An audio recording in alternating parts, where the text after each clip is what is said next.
Hello, everybody. Welcome to Take Two, the show where we talk about films, TV, and everything in between. I'm your host, Michael D. Smith. Thank you so much for listening today. Before we get started, two quick disclaimers. First, if you are watching this right now, everything that is said on this show is just our opinions of said cinema and should be treated as that. Secondly, if you're worried about spoilers, we go very in-depth into each film we talk about, so this is your spoiler warning. Now that we have that out of the way, let's talk with our guest for today. Our guest is Zach Miller. Zach is a junior at Montclair State University, majoring in filmmaking. He is striving to be a production designer. He has been in the PD department in various film threes as well as thesis films. And he has also been Grips, Gaffer, AC, director, writer, and he's a very, very talented filmmaker, so we're lucky to have him here today. Thanks for being here, Zach. All right, thanks for having me, Mike. Yeah, all right, so let's get right into this. We have some pretty cool films today. The first is Django Unchained. Some quick facts about it. It was written and directed by Quentin Tarantino. It came out on December 25th, 2012. It had a $100 million budget, and it made $425.4 million in the box office, the highest grossing Tarantino film. It stars Jamie Foxx, Christoph Waltz, Leonardo DiCaprio, Kerry Washington, and Samuel Jackson. It received an 86% by critics on Rotten Tomatoes and a 91% by fans. And it also won 2 Academy Awards for Best Screenplay and Best Supporting Actor, and it received 5 nominations. So that's all about Django. What did you think about the film? Django was a really interesting film. I think it was one of the first Tarantino films I was introduced with, and watching it, it's got all the factors of a Western, a comedy, and Tarantino finds a way to invent his own style into the film with camera movement, just the writing with the dialogue. It's very unique in that way. I think Tarantino made the film very brilliantly to make it auteur, suspect, and the film really just did a lot for me too, because I love that whole nostalgia. I love that time period. Just to see Jamie Foxx as Django and come back from being a slave and being oppressed and finally getting this chance to do something right for himself and save his true love, I think is really compelling.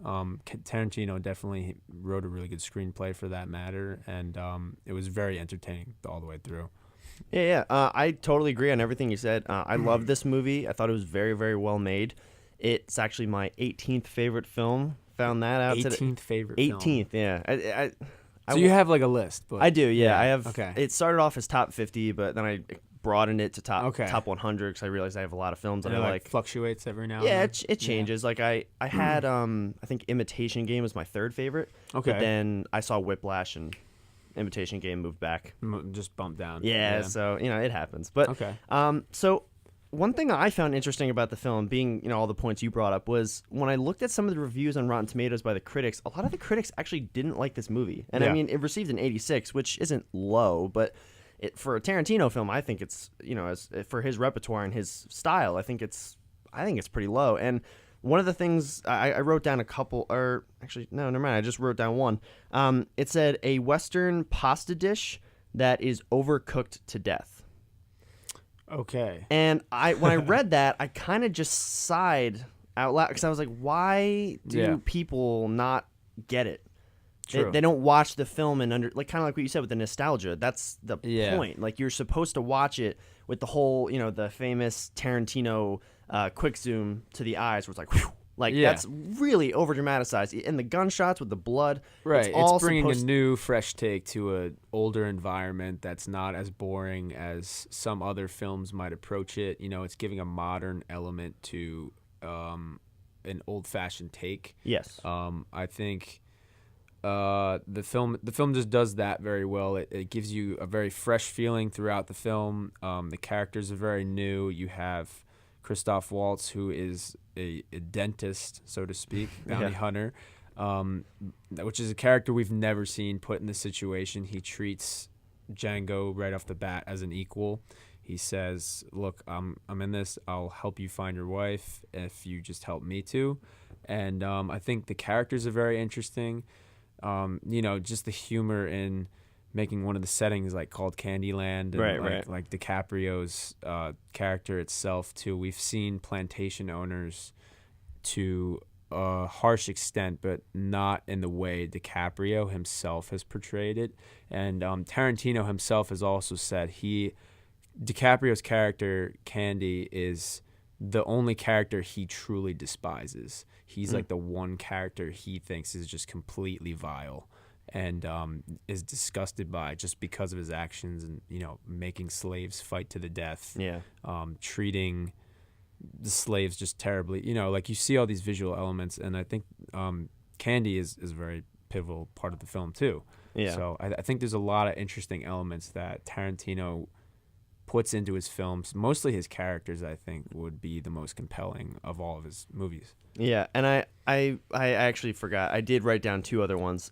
So one of them was just the main point was it just said disappointing, and the other one said nothing happens, which I had a little bit of strife with that one because I don't think it's true because when you look at this film, I do agree with what you said because and we're gonna get into the more social meaning of this film and social acts, but because it is a very important part of this film and it's a very controversial topic, but it's something that we can definitely talk about in a respectful but meaningful way.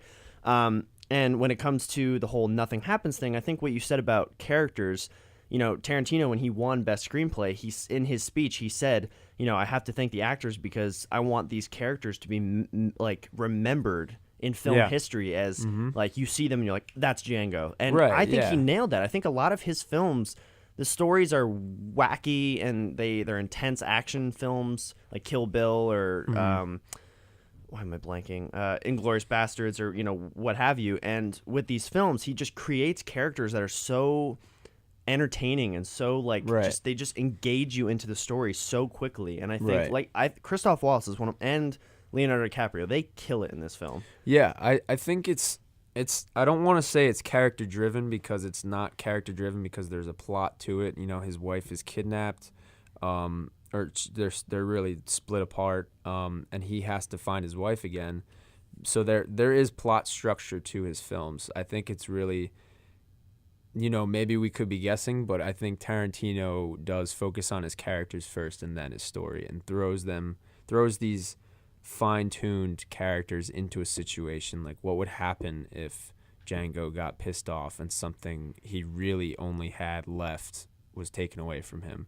Like, where would this go? Where would this Swedish bounty hunter come and what's his motivation here? Like, what does he have to do? Is he in it for the money or is he in it to help people? And then Candy, like what happens to him if he suddenly gets threatened from his normal, routine, perfect life where he's okay with slaves being treated however he wants? What happens when he gets threatened? So I think it's, establishing these characters, forming these perceptions of the characters, and then thinking of situations that would threaten their livelihood. Yeah, and I think it's interesting too because a lot of problems with a lot of films these days is that some big, an example is Rogue One, and I like the movie, regardless of what I'm about to say, but I saw some critique from that film from some filmmaker that basically said it seems like a lot of these big blockbuster movies where they're interconnected universes or they're just standalone films, they worry so much about the story and they kind of forget about the characters in some aspects where it just seems like they're just placing them in spots they need them to be in. Right. It doesn't feel like they're actually a part of the story. They're just in it.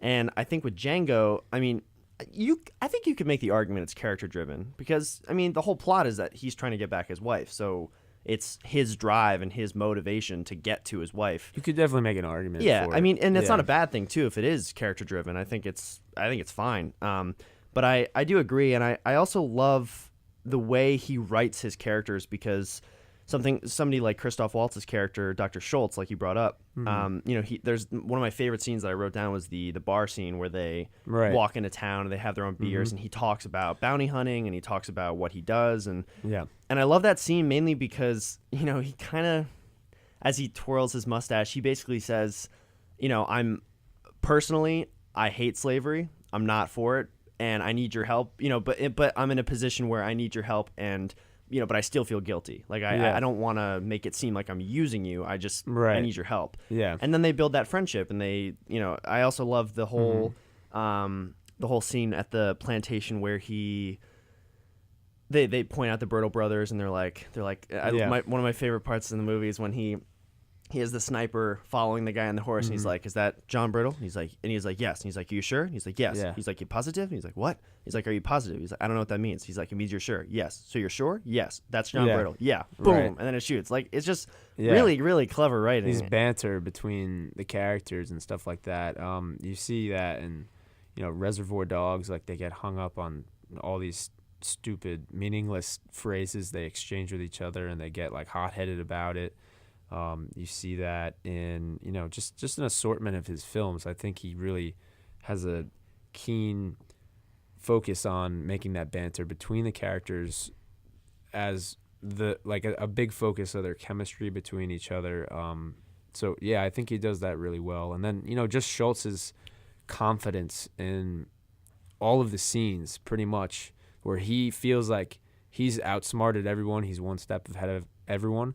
And then when he meets Candy and he sees how violent and like crazy he is and psychotic, he really gets thrown off the rails, and he's not one step ahead, and he starts to lose it. And then he's he obviously, with the whole dog scene and the yeah, right. He's like I don't know what to do, but I think this is right. I'm just gonna say like look, I'll buy him off you, But then Django's like, no, Right. he won't. He's joking. And he's like, Exactly. yep, you're right. I'm Yeah. joking. 'Cause And then- he's, yeah. it almost swaps too. Like Django is more confident now. He's more confident that he's like I'm not anything less anymore. He's like, but he becomes too confident, where he grows an ego, and he just this simple reverse between the characters, but it causes an assortment of issues between them and then the other people that achieve that make obstacles for them achieving their goals.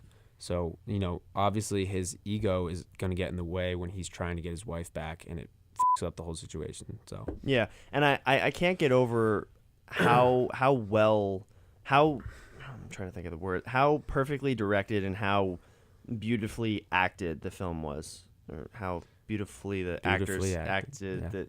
English. yeah, Because and obviously one of my favorite scenes is the scene where Leonardo DiCaprio slams his hand, and it's Right. an iconic scene mainly because of his performance, not just in his facial expressions, but the fact that he actually cut his hand open and kept Right. going with the scene, and then covered Kerry Washington's face with real blood. I mean, it's disgusting, but it's amazing, and that just shows the dedication. I mean, I know Leonardo DiCaprio did within the span, I think, of 2 years, he shot Great Gatsby, Django Unchained, and Wolf of Wall Street. Like really, like back to back, just boom, boom, boom. And I think in every film he excelled. I mean, I would say the lesser of the three is probably Gatsby, but he still gave a great performance, and he's a really talented actor. yeah, And I kind of want to talk about also another, because I'm a huge fan of music and soundtracks and how they complement the film, and sometimes how they stand out or Sure. don't stand out. I thought the music in this film was very well crafted, and I think it perfectly fit yeah, a Tarantino I agree. style Western, because this was his first Western. And then he made Hateful Eight as well. But the music, Django's main theme, and just every other song, it just all flows so well together that I think that was very crafted. But I do, more importantly, want to talk about the action in the film, because violence and action is always something that is being talked about. And I don't know if you've seen the interview before about the one where Tarantino basically shuts down. I have seen that one. Report. Yeah. It's a very funny interview, but I always He's very honest. I mean, he's very right. Yeah, I always side with Tarantino in that argument, because he's just trying to sell his movie, and this guy's asking political questions about, and it's like, this is not why we're here. And one thing I found a really funny quote. I don't know if you've heard this before. It wasn't about this film, but it was about, because all of his films are very brutal, and they've only gotten worse, I would argue. And the quote said, he said once that, yeah, Kill Bill is violent, but you wouldn't go to a Metallica concert and tell them to turn down the effing music. it's true. Like, if you pay to see an action movie, you're going to get action. And if walking in, it's going to be his films, and you've seen at least one or two of them, you kind of know what to expect. Right. And you're also going in knowing it's rated R, or like most of his movies are rated R, I'm pretty sure. I think not all of them, yeah. I think all of them. So right off the bat, it's going to be violent. And then he just, he twists it a little bit, and he makes it a little more intensive and a little bit more violent. So audiences can't be they can't let that like induce their like perception of a movie. Right. You know, like they can't just like criticize it for being too violent. You know, if they like it, obviously there's a line. I don't think he's crossed that line. It's not to the point It's where not Game of Thrones. Yeah, they, it's they not. cut off limbs, they hang people, they do all Right. this other stuff. It hasn't been that. You know, it's not like I don't know. It's not as bad as I think other people are making it out to Yeah. be. And at the end of the day, it's a fake movie. You know, you just gotta remember it as a movie. It's Right, purely right. for entertainment.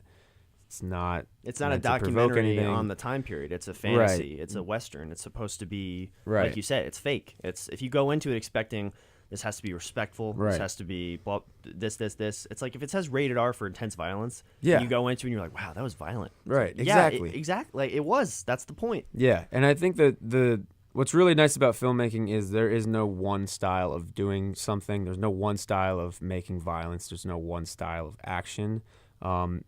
Everyone perceives what is too violent or what is too action-packed. That's subjective. Like you can't control someone else's interpretation of their art. You know, like this is what they're giving to us, and we can only take that subjectively. We can't objectify it and be like, no, that's not right. Like you can't do that. They're giving us a product. We're buying into it. That's not for us to decide what is right because it's their film. We went to go see their film. It's not our film, you know? Yeah, that's a great argument, actually. So, you know, artists as a whole, like, you know, we make things that please us, that please others. Obviously, it has a huge niche audience. Not even a niche. It's very contemporary at this point. He's just made his mark as like an auteur director. You know, people know his style. They know what it is going into it, and I think, you know, they want to see that. Other people will obviously continue to make that case, but at the end of the day, you just gotta see it as this is his art, and that's it. Like you can't change that. Right, So. right. Yeah, that's a great argument. And I kind of saved this part of the film and the whole aspect of it towards the end of this review. Mm-hmm.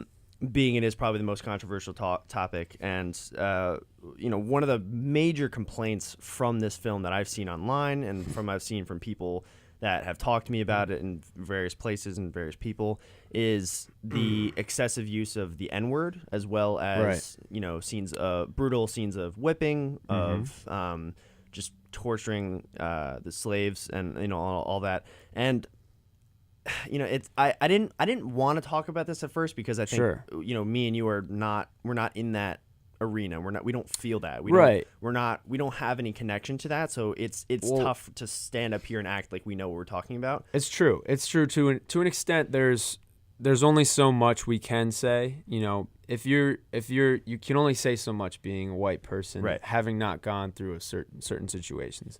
But Tarantino, I also saw he made another good point. There was some article. Spike Lee had also criticized Tarantino. I saw about that. Yeah, I didn't see that for this film, but apparently I think it's probably because he wanted to direct it, honestly. No, I think it was for the use of the N-word. I think it was for the use of the N-word, and it was, you know, Tarantino responded with, you know, who are you, who has the right to, who you don't reserve the right to tell the truth. Like this is the true time period. This is a true, like, this is what historically happened. He's just making a historical fiction story. Right. You know, like there's he wasn't using it where it was putting down black people, making it prejudiced. He wasn't doing it to, you know, make them an enemy or anything.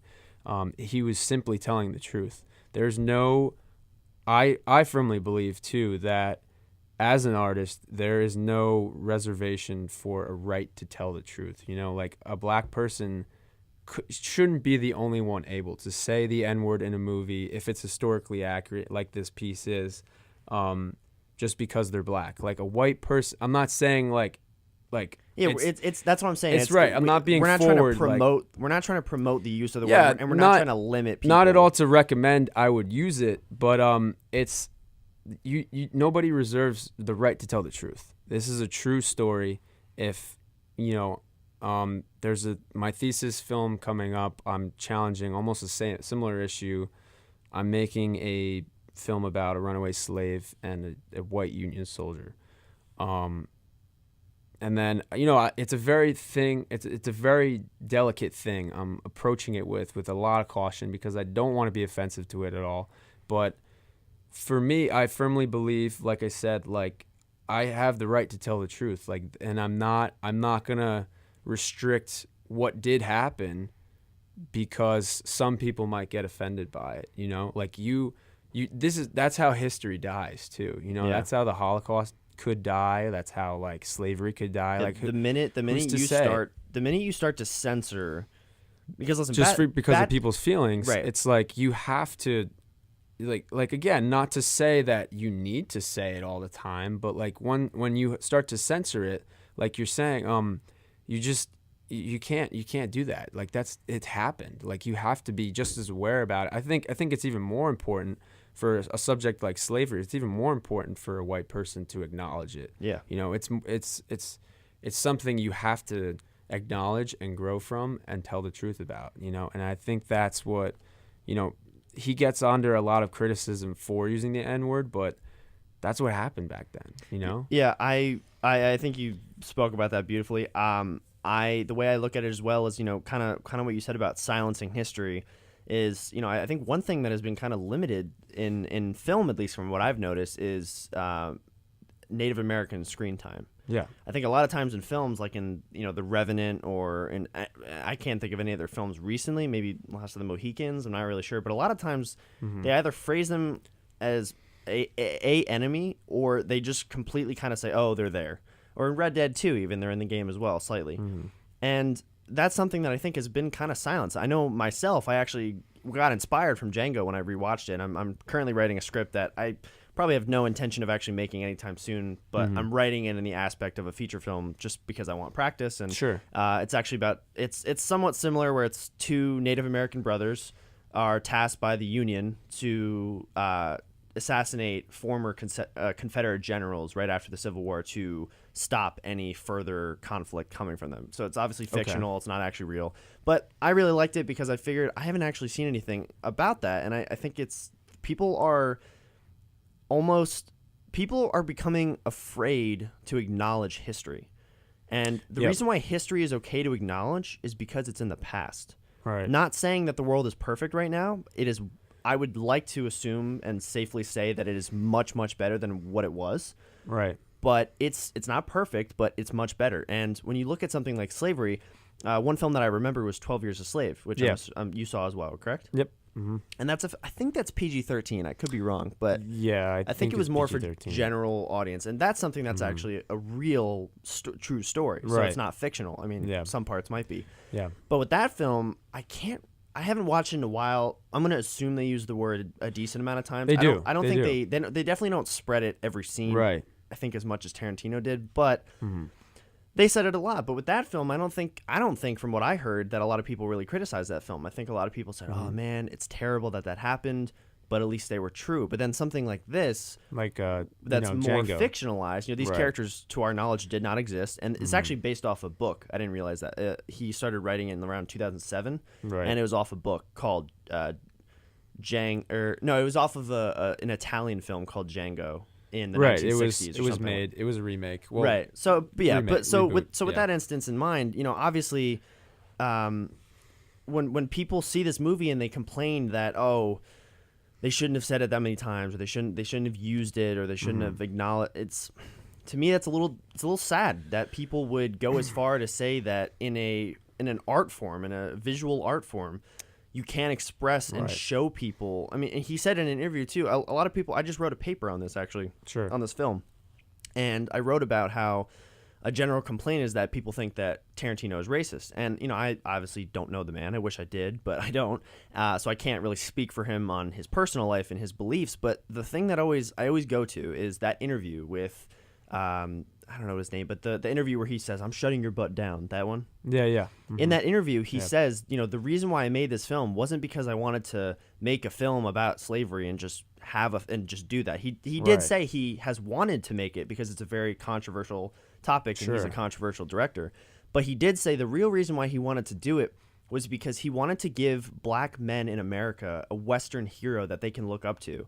because there's never been a black lead in a Western. They've always either been a sidekick or something else. And he wanted to give almost a superhero in that genre that I think is very deserving and should have been done a while ago. But now he's finally putting light on this black male like Django is. And it's so that right there usually shuts down most arguments that he's racist because, I mean, you know, it's true. I don't.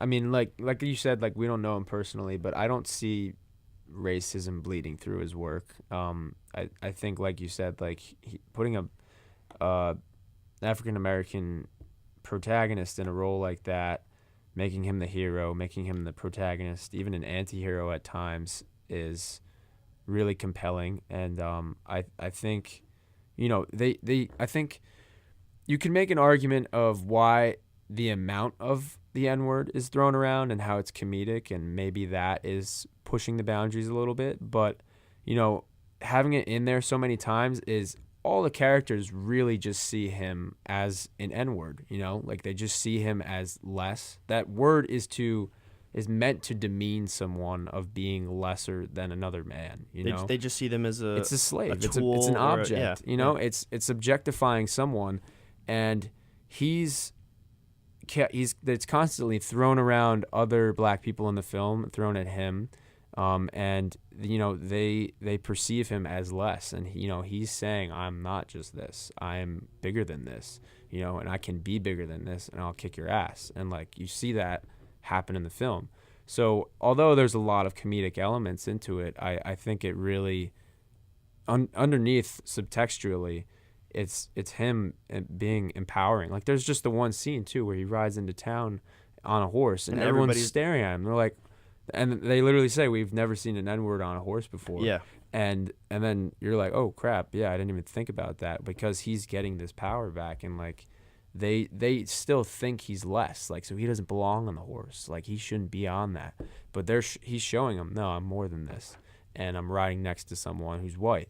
So I think Tarantino definitely challenges that subject matter. Even though there is a lot of comedy in the film, he still challenges that, and he still makes that very relevant. And I don't think that the comedy aspects in the film, I don't think he did that to be in an offensive way. I think I feel like, because he does have a lot of comedy. His writing is genius. Right. Yeah. His band. He even makes the Ku Klux Klan scene funny. Like they're dumbasses. Right. They're legit dumbasses. They can't even cut holes in a we bag. can't say America. You know. Yeah, exactly. Scene, Jonah Hill. That whole scene is incredible. They want the bags. Yeah. Because they at first, yeah. you know, Yeah. it's very opposite, I think, to that film, The Birth of a Nation. Yeah. Oh well. Yeah. That's because in that film, right. they shoot and they make the KKK look like the heroes that are coming to save people. Right. But in this film, he completely just makes them look like hillbilly idiots who don't know what they're doing, and they clearly can't make a raid. Exactly. And you know, I think a lot of the times the reason why he puts the comedy in this film specifically is because of all the negative content that's in it. The whipping scenes, the abusing scenes, and the N-word, all of that stuff combined can make it a really depressing film. And yeah, it is positive towards the end when he wins and he gets his girl and he stops Candyland. But to have that comedy in there, it breaks the silence and the awkwardness a little bit. And it allows the film to move naturally and remember that these are still human beings who do joke around. They're not robots who just have to say what they have to say. Right. And he also reduces the Ku Klux Klan to being dumb idiots who can't cut holes out of bags, as similarly to how history has reduced black people to dumb idiots. Like they think they're dumb It completely just reverses they can't think. Like that's their perception, is like, oh, they can't do this, they can't do this. It's like, and it's like no, they're good people. Like like they can do a lot more than they're more than just objects. And that Tarantino is flipping it on the angry Southerners. You know, they're dumbasses. Right. Yeah. So. All right. Yeah. Do you have anything else to talk about the film, or do you think you kind of nailed everything? Just I think Tarantino. It's one of my favorite Tarantino films. It could be my favorite. It's right up there with that and Inglourious Bastards and a few others. But it's just really well made. Like we were talking about, it has got a lot of good subtext. The acting is great. I think a lot happens in the movie. It is very character driven, but with a strong plot as well. I think it's a good film. I can see the negative connotation to certain things, but I would never give it a bad review. You know, I think there's a lot to enjoy about the film. Right, yeah. And as we always say on the show, we highly recommend you watch every movie we talk about, even if it's a not as great movie. But with this film, we really do recommend you watch it, because if you haven't seen it, it is controversial, it is violent, it is intense at parts, but it's, I think, respectful, and I think it's accurate, and I think it's a well-made movie, so you should definitely check it out. All right, our next and last movie is Ocean's 11. The film was directed by Steven Soderbergh. It was written by George C. Johnson and Jack G. Russell. It came out on December 7th, 2001. It had a $85 million budget, and it made $450.7 million in the box office. Right. It stars George Clooney, Brad Pitt, Matt Damon, Andy Garcia, Julia Roberts, and Casey Affleck, to name a few. And it received an 82% by critics on Rotten Tomatoes and a 80% by fans. So...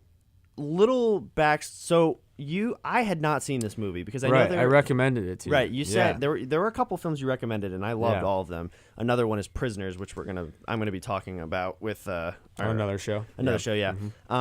But this was one of the films you recommended early when I started my a movie a day challenge, which I actually have just ended recently, sadly. But this was one of the movies you recommended, and I think the problem for me when I was going into this, I had it on DVD. I don't know why, but I had it on DVD. I might have seen it. Oh, you told me to get it when we were at that Walmart. $5 movie. Right. There was a huge bin of $5 movies with like The Revenant, Ocean's 11. It's a lot of good films. Really good. Sicario, which you had to find the next day. Right. I went back. So I got the movie trusting you that it would be good, worth $5. And I watched it, and you know, for me, I was going into this with the mindset of what was that? Was it Ocean's 8? Ocean's 8 that was recently came a out? prequel. You know, With all the lead cast was all women. all correct? women, yeah. And you know, Ocean's 11, it was 11, 12, 13, and might have made 14. I'm not sure. And then it went back to 8. Then it went back to 8. Yeah, and you know, I'm not going to get into that film because I didn't see it. I'm just going based off reviews. I heard a lot of negative things about it, so I was a little nervous with this film because I didn't know if they were similarly made. But I really like this movie. Yeah. This is honestly probably my favorite heist movie. I can't really off the top of my head think of any other heist movie. I have yet to see Heat. So Heat. I have to watch that movie still. Oh, with Robert Pacino De Niro and yeah, okay. I still have to watch that, so that might change later on. But I thought that the story and the acting were very well done. Yeah. You know, and it's funny too because the story, it's, you know, it's so simple. It's just, guys, we're gonna rob a bank. Cool, they do it. Over. Oh, also to go back, sorry. No.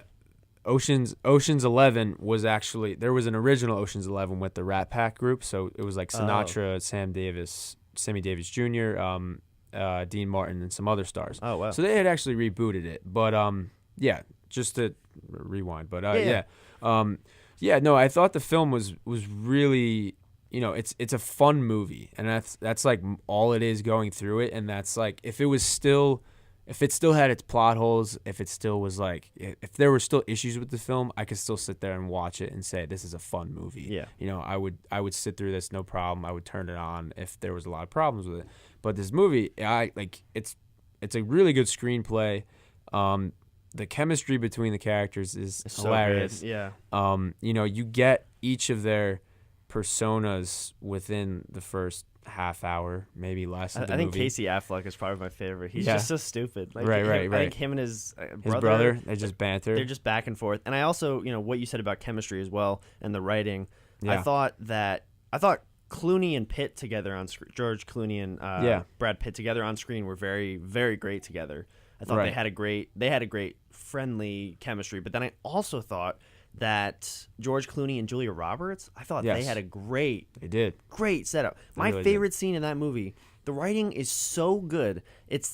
There's two scenes where he goes into the casino and sits down with Julia Roberts. The first one is, and she's like, "Whoa, you're here," and then the second one is towards the end during the heist. That's my favorite because the writing is so genius where he sits down, he's confident, he's like, yeah, I'll get a whiskey, and then, you know, she's like, you have to get out of here. She's like, you have to get out of here. He's like, hey, how you been? And she's like, why are you here? Like, she's so determined and she shuts him down. Right. It's a very good acting scene. You know, their goals are clearly defined, their motivations. You know, it's like she just has no part in this, and he's like, I'm just here to talk. And she's clearly in a mindset where you could just tell right off the bat their past and their history together, where you can tell that she's either, you know, screwed him over before, or they've had a history, they've had a past together, and because of this, she's just done with him. She's like, why are you here? You shouldn't be here. You left me that night, or, you know, whatever the lines were.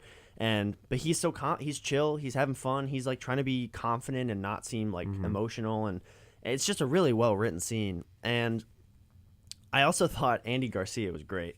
Oh, he's very good as a villain. Has he played a Bond villain yet? Because he should. No, I don't think so. He was in Godfather 3. A movie I have yet to see. Yeah, you should watch that one. I thought that one wasn't as good though. It's not, well, in comparison to the other two. Personally, I would say it's not as good, but it's still worth watching to finish off the trilogy.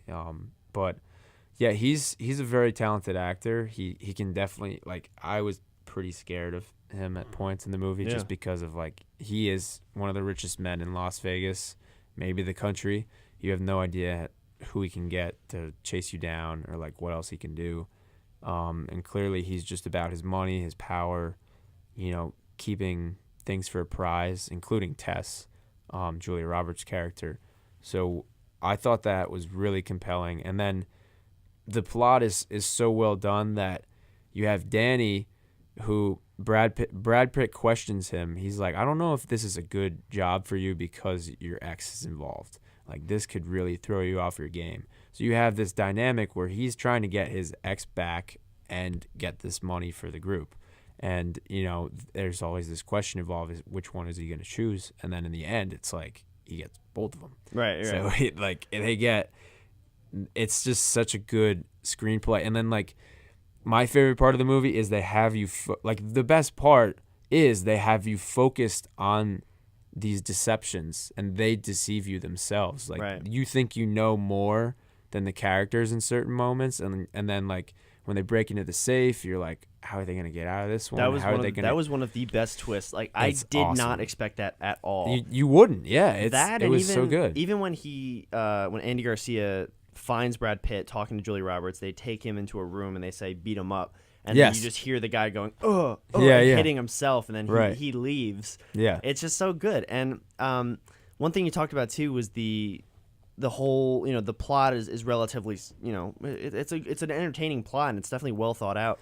And I got I know this movie came out, actually, 2001. Yeah, 2001. So it came out way before. But I got a similar vibe from Inception in the aspect that, you know, in that main, in Cobb as the main character, you know, he had Maul, his ex-wife who had passed away. Okay. And they had a mission they had to do, but everybody on the team, well, mainly Joseph Gordon-Levitt, knew that she was going to be there, and that might mess with his head. And I got a similar vibe with this, where I honestly, for the most of the film, I couldn't tell whether he actually wanted to get money or if he just wanted that as a front to get Tess back. But I thought they handled it well, and, you know, you could. It's kind of funny how they're clearly breaking the law, but Andy Garcia is also not a good character, a good man, so you can't. It's kind of like bad versus bad, or bad versus badder, as it was. They're anti-heroes. They're robbers. They're robbers. And so, they're robbies. Yeah, they're robbies. But one of the things I loved was, you know, the idea that it's typical that in a heist movie, it's going to end up that they're going to get it. It's kind of like if you go and watch Creed. Yep. You know he's going to win the final fight. Like, actually in Creed 1 he didn't, I don't think. But you just you get so a similar, assume they might get the money when you throw the wrench in that his wife is there and she's so set on staying with him the entire movie, just about the entire movie. Right. That you're like, is she going to get back? Like, you want to see her get out of this abusive relationship, so to speak, where she's not being treated like she's just an object. She is just an object. Yeah. She's not a prize. And Danny, you know, he has his wrongdoings that caused the divorce, but he wants to get her back, and he cares more about her than Andy Garcia does. So, I just think the screenplay is very well done. You know, Brad Pitt, Matt Damon, they all do not disappoint, and I really enjoy the film as a whole. Even Matt Damon's character too. He had a bit of a different subplot where for a majority of the film, kind of got a weird vibe from him, as well as George. Like I was struggling to figure out who the protagonist was because it would they introduced Matt Damon, they brought him into the group, and then I think he was following. I think it was George Clooney. He was like he was tailing him because he was curious, like, where are you going? What are you doing? Right. And I didn't know because I was curious. I was like, is Matt Damon like with the feds? Is he going to break everything up? Is he going to mess everything up? But they just kept you they kept you always wondering what it was going to be, and they kept you assuming what you thought it would be. Yes. But then you ended up realizing that you were wrong and that they twisted it. And we got to talk about that final, like the actual heist, because it's so heist, well done. Oh, yeah, and there's everything isn't going as planned too in the heist. While they're training. When they break into the building, the one lab to get the EMP machine. Yeah. I don't remember his name. I can't remember his name either. But he a trapeze artist. Well, he does like he does he's the Asian guy. I don't. Yeah, he does. I don't want to call him that, but I don't know his name. Like he's a supporting character. Let me look it up. He does the stunts for them on the team. Right, yeah. He smashes his hand on the door, so right off the bat, you're like, he's the only guy that can do this. Can he still do this? Yeah. And then he keeps training. He's like falling, and he's like, you're like, oh my goodness. And then he has the cast on, and when he's like, he has to watch the lasers, and he almost slips. I think he slips. He slips. He falls off, and then he catches himself. And that was just such a crazy scene for me. Just the fake heart attack from Carl Reiner in the lab. You're like, oh my gosh, is this like is this part of the plan, or is this actually happening? Yeah. And it turns out it was part of the plan. But I just, there were so many little things that just kept you invested and wondering if it was actually gonna pay off, and work. Because also knowing that Danny has been to prison before, he could easily go back to prison. And he does at the end of the film, right? Yes, he does. And then but they show him Brad Pitt picks him up after Tessa's in the back. A certain amount of time, yeah. Mm-hmm. And I the actual heist itself too, like I 100% did not expect because they said like send in a what was it, like a special ops team, or whatever you want to call them. And you see them, you're going through, and then they go into the bank and they say like nothing's here, like or a bomb goes off and you hear like guns going off, and like like they're ambushing or whatever, and they're like, what's going on? And then they end up going down there and it's just completely empty. There's no bomb, there's no smoke, there's no special ops team. They were the special ops team the whole time. And then they show that they rebuilt the bank, or the safe in a warehouse, and they recorded it. It was just like I was like, what? And then Casey Affleck too, how he was driving the van with the money, but I think they filled it with nothing, right? There was nothing. There was nothing inside, and there was something like driving it, like a robot or something like that. It was very well thought out. I also love it's not the end of the film, but it's the end of the heist sequence, I guess, which is probably basically the third act. It's a majority of the third act. And there's that one shot of all of them standing against, and they're kind of silhouetted, and you see the big casino building with the water shooting. Yeah, that's after the heist. Right. Yeah. I love that shot. I think it's it's a very so cool. good shot. And they slowly walk away one by one, kind of realizing like we're not going to talk with you. So I want to ask you, because I'm not gonna. So this is spoilers for the. Have you seen the other movies following this? Yeah, I've seen Ocean's 12 and Ocean's 13. Okay, because so spoilers for those movies. I'm probably not going to end up watching them because I'm assuming it's very similar. But I am curious. They're pretty similar, but Ocean's 11 is my favorite of all of them. Mm-hmm. But Ocean's 12, Andy Garcia comes back and he's coming after them. And he's like, if you don't give me my money back, I'm throwing you all in jail or something. Like, he has blackmail on them, and he wants them to do a heist for him, I believe. That's pretty cool. I can't really remember well, but I don't want to ruin I don't want to butcher my approach of the movie. It's like, yeah, I think there was But, I think there was a heist in there. Yeah, I think there might have been a heist or a few oceans. I don't know. Yeah, I think there were 12 oceans. Or no, there's not 12 oceans.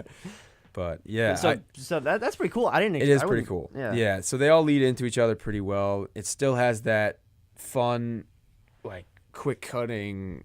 Like the music is great. I love the music. Yeah. I listen to the soundtrack every once in a while.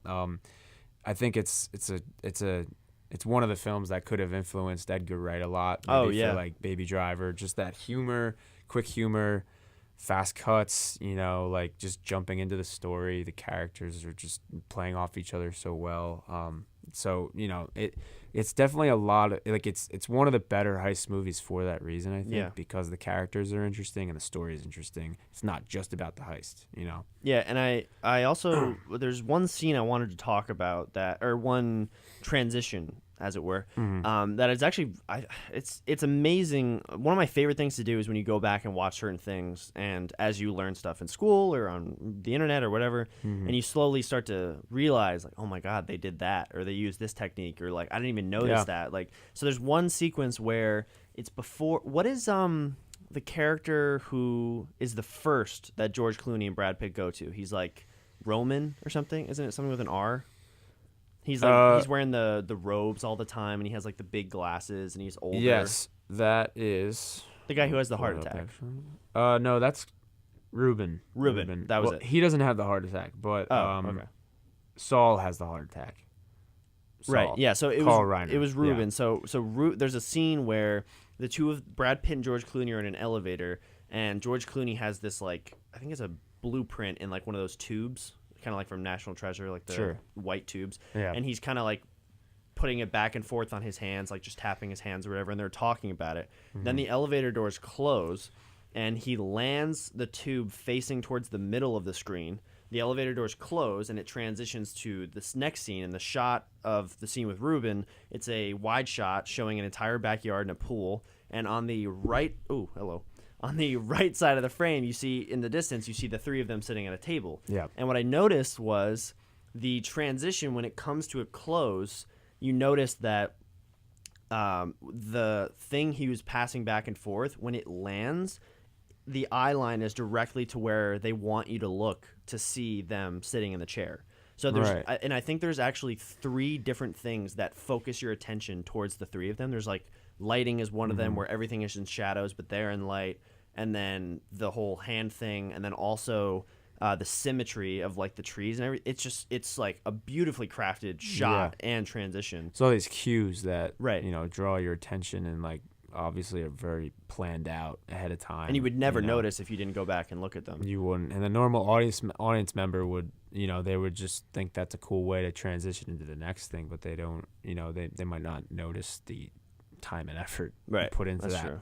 But just the visual cues, like just things like that, like having 3 different things that compose a transition like that, just keep the story moving, keep it going quick pace. How many of these other members are we going to meet? Like there's 11 members total in that movie. So it just keeps building upon itself. They have this plan that they're approaching other people with, that they've done stuff with in the past before. So I think it's really interesting. There's just a lot of good cinematic and visual storytelling that Soderbergh definitely articulates too. I don't think he shot the movie himself, but in other films that he's done, he has shot it himself. He's directed and shot. So he's one of the directors known for that. Let me just check real quick. Oh, he actually did. Oh, he did shoot it. He did shoot it himself. That's crazy. How do you... So he's... he's not on camera. No, right? Well, he's a cinematographer, so I don't know. But there's camera operators, so he's not. Yeah, I don't know how much he's operated, but in crazy. other past films he has operated a lot. But that's gotta be so stressful. I can't even imagine being in that mindset where well, to be fair, like when you direct a film as a student film, like there are great DPs. We had Dylan on the show last week. Who's a great DP, and Absolutely. There are people that definitely take it and 100% go, but I feel like a majority of the time on a student set when you're working as the director, you're still kind of worrying about the shots and you're still like getting the shots done, so maybe it's not actually that different, just on a bigger scale. Yeah, I think it really just going into directing and shooting, like it's really just about the planning, I think. Yeah. And if you know exactly what you're gonna do and how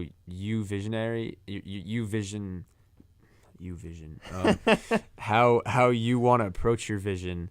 That's probably why he likes to do it so much, is because he knows exactly how he wants the shots, and he's keen on the knowledge behind being a cinematographer. And So I have just last thing on this, kind of an opinion question on you for that. I've seen various things because I know there are a lot of people out there who are filmmakers that are watching this, as well as just people that we've met before. I've seen different things where, and it's I think it's way more apparent in student films than it is anywhere else, where if somebody is the director of a film and they wrote it as well, that they kind of like to do everything. And, that means they edit it, they write it, they direct it, they produce it, they just do everything. And, you Right. see that once in a while, like somebody like Edgar Wright. I mean, he doesn't edit the films, but he writes, directs, and produces. But I wanted to know your opinion because a lot of people sometimes think of that as a negative thing, that they're not allowing other opinions to influence their films, and it's a very focused, I'll do everything, nobody talk to me, like, let me just show my vision. Right. Because I see both point of views. I know for me, there are a lot of things creatively that on sets, like that you've brought up want to me input to. that I've Yeah. never, I was like, oh, I didn't even think Right. about that, or oh, it makes way more sense to have him hold this versus, random things Yeah. that you brought up to me, that Dylan's brought up to me, that random people, and it's bettered the film for sure for me. For collaboration like that. Right. Yeah. But I also have seen filmmakers who, not to name names, I'm not going to, but I've seen filmmakers that I've worked with or have known through schools or whatever that have directed it, shot it, edited it, wrote it, and they still came out great. So I kind of want to know just quickly your opinion on that about, a solo visionary versus a collaborative effort. Yeah, I think the best combination is to have I've seen directors, like being a director and a writer of one story. I think that works best. Just personally, just from what I think, because when you write a story, you know everything going into that story. If you wrote me a screenplay and for me to direct, I might not know the story as well as you. Like, there's only so much I can pull from your brain, or maybe the writer isn't as good as explaining it to a director. Right. So the director could interpret the script Completely different. in a different way. He could make the character like intuitions different from what is written there. The writer could be like, no, that's not how it was intended. So I think being a writer and a director of one story is pretty beneficial. I think when it comes to editing and cinematography and other crew roles, that I think that you should leave to other people's hands.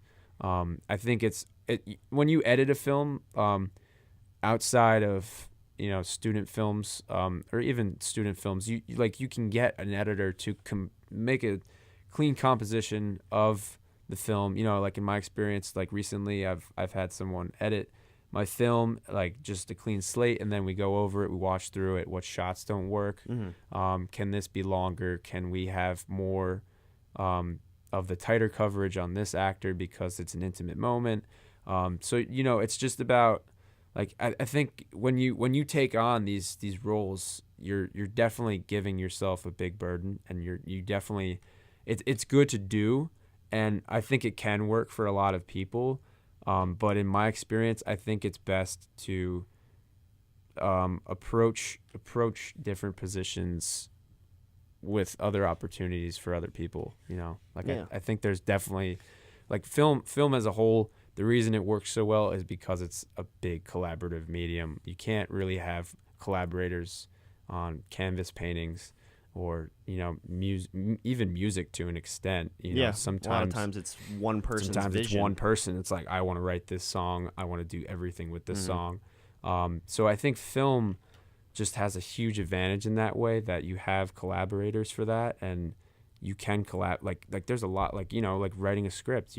It's okay to have other people's input. Right. At the end of the day, it's gonna be your script still, but it's still great to have input from other people. Especially because, I know exactly what you mean. Myself as a writer, I'm constantly asking if people can look over scripts for me, because I mean, honestly, not just for typos, because I am terrible with that, and I'll sometimes write the wrong there or the wrong your or whatever. Yeah. So not just for that and formatting if I mess up stuff, but it's most important for me because a lot of times I think when you're writing a script and you get into a rhythm and you write for hours and you just put everything on a paper. I've done that before with script I'm working on currently, that I sometimes realize I write stuff that isn't actually funny, or it doesn't actually click, or it doesn't. Yeah. And so by asking other people who have never seen it before to look at it and give you opinions. The great thing about opinions is that they're not objective, and you can decide to stick with what you have, or you can decide to change it or modify in the middle. Right. So I totally agree on the writing aspect. I think not to say that you need other writers. You can't write a film just by yourself. Not to say, yeah. I think you 100% can. But when you have a collaborative effort, other than people actually writing it with you, just to have people look it over, I think it's super beneficial, and it can really enhance your film. I think so too. I think first drafts, can be entirely up to you if you want to approach it that way. And then, even second draft can be totally you if you want. Then other drafts can just be input from other people, collaboration. But going back to directing and writing, I think if it's your story, you're gonna understand that the most, and you can't get every detail you want to another person, especially if it's a complex story with a lot of underlying themes. It's just going to be really difficult, but in those situations, like with big studios, you have people submit their screenplays and then they get bought and they get picked up, and occasionally there will be deals where the writers can be on set as a consultant. They'll make sure this is what is intended for the script. But I don't know. I just think some of the best movies I've seen are the ones that are written by the director, or even movies like Christopher Nolan's movies. His brother, he writes a lot of the scripts too. So yeah, I think it's I think it's pretty beneficial. But Ocean's 11, very very important. Steven Soderbergh has a lot of collaborative effort, but he has a lot of of his own effort with his own vision. So I think that works really well. Yeah, no, I think that was very well put. We definitely recommend you watch Ocean's 11. It's a great watch, and at Walmart you might be able to find it for $5. You might be able to. This is not sponsored by Walmart. But yeah, so those are our two films, Django Unchained and Ocean's 11. As we said, we recommend you watch both of them, as well as other films by both directors. So that's pretty much all the time we have for today. Thanks so much for listening. Miller, thank you for being here today. Absolutely, no problem. It was a lot of fun. I'm Michael D. Smith. This is Zach Miller, and this is Take Two. Thanks for listening.